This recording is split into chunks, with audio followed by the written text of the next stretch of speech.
Cigarette పెట్టింది. ఈ cigarette పెట్టి మీద ఉన్నది ఒక మనిషి గజం. అంటే ఇది తాగితే అలాగైపోయి ప్రమాదం అయ్యి ఒక మనిషి చచ్చిపోతారు.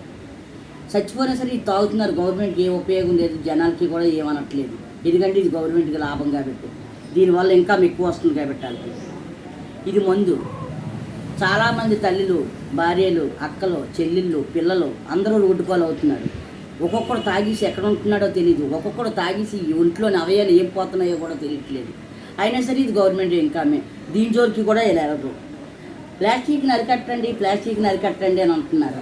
ప్లాస్టిక్ వల్ల ఎవరు పేనాలు పోయినట్టు ఇప్పుడు వచ్చి నేను చూడలేదు. మరి ప్లాస్టిక్ని అరికట్టాలనుకుని మమ్మల్ని వచ్చి ఇది మీరు వాడుతున్నారు, పైన కట్టండి, 1000 కట్టండి, 2000 కట్టండి, 1500 కట్టండి అంటే మేము వ్యాపారస్తులు రోజుకు కనీసం 2000 కూడా అమ్మము. దీని పెనాల్టీ మేము ఎలా కట్టలేము.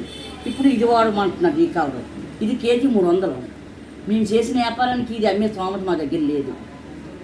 ఇది చిన్న చిన్న కొట్టోళ్ళు కూడా అమ్మలేరు. దీనివల్ల కూడా ఏమీ లేదు జనాలకి.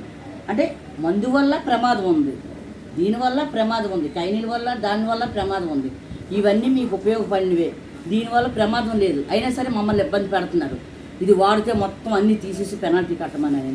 మరి మమ్మల్ని ఇబ్బంది పెట్టే బదులు కంపెనీలను ఇబ్బంది పెట్టవచ్చు కదా. వాళ్ళని ఎందుకు మీరు ఏమనుకుంటున్నారు? అంటే మీరు ఇచ్చిన అవకాశమా, లేకపోతే ఈ మున్సిపాలిటీ వాళ్ళు వచ్చి మా కాడ గోల్ చేయాలని ఇది వాడొద్దని చెప్తున్నారా? దానికి ఏంటో తెలుసుకోవాలనుకుంటున్నాను.